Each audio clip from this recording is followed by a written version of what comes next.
All right, let's review the quiz we took over adding, subtracting, multiplying, and dividing fractions. Problem number one reads, Miss Sherman is preparing 5 and 5/8 cups of rice for a family reunion. She plans to use 1/4 of a cup for each serving. How many servings of rice is Miss Sherman preparing?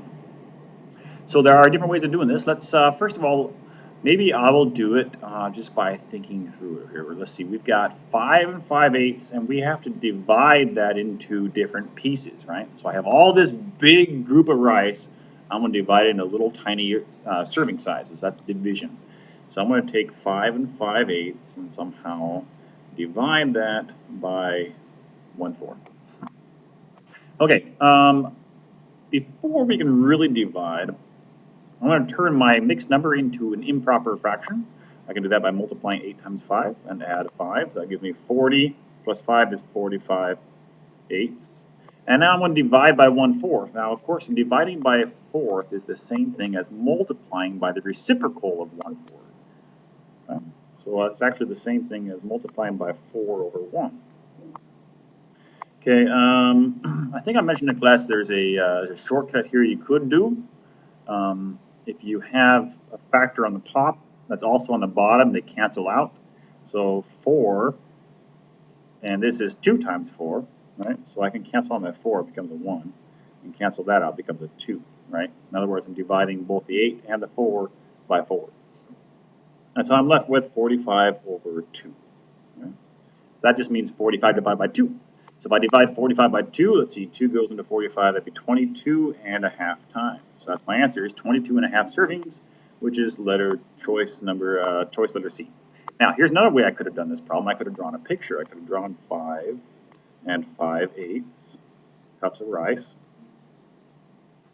All right, 5 and not quite a sixth, right? It would have been 5 and 5/8. So let's see, that would be like right there. Okay. 5 and 5/8 cup of rice, and I could divide these into 1/4 cups. So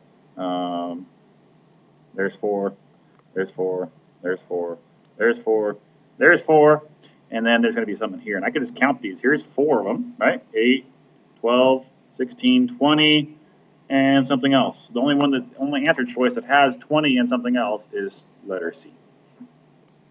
Right? And it turns out this 5/8, if I make it a little bit bigger here, this is the one that's really important.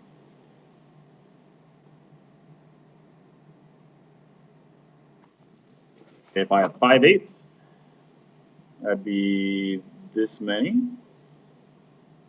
right? And I'm trying to separate those into fourths. Well, here's a fourth, and here's a fourth, and here's half a fourth.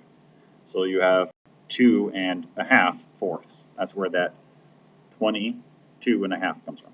All right, choice number 2, or answer question number 2. Which expression is equivalent to 3/5 divided by 7/9? So right away, if you remember how to divide fractions, I should already think, keep the first one the same, change your division into multiplication, and flip your second number, your divisor, into its reciprocal. And that's my answer right there, 3/5 times 9/7, which is choice J. Question number 3 reads, which two expressions each represent 3/12? Okay, so again, 3/12 is the same thing as 3 divided by 12. Right? If I drew 3/12, that would look like this. You take something, you divide it into 12 pieces,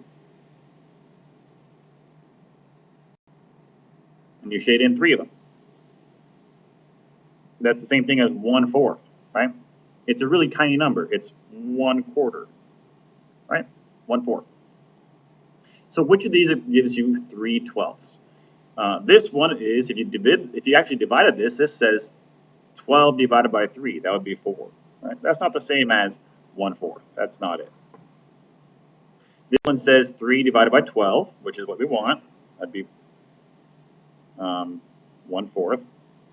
This one says 12 divided by 3. That's not what we want. Okay, this one says 3 divided by 12 and 3 divided by 12. That's it. That's all we want. Yeah. That one says 12 divided by 3. That's not what we want. And 12 divided by 3. Okay, question number 4. Which of the following expressions represents a decrease from the first factor? So you'll notice in all four answer choices here, a factor means a number that you're multiplying together. So all of these answer choices have multiplication in them. So all of these numbers are factors. The first factor is the first factor, the one that comes first. 1/3, 1/3, 1/3, 1/3. Right? They all have the same first factor. Their second factors are different. And we learned that if the second factor is improper, then your fraction increases, right? If your second factor is proper, then your product decreases, right? So I'm just looking for a decrease. I'm looking for a proper fraction in my second factor here. So that's mixed. That's not it. That's improper. That's improper. That's proper. So our choice J is going to be the right one.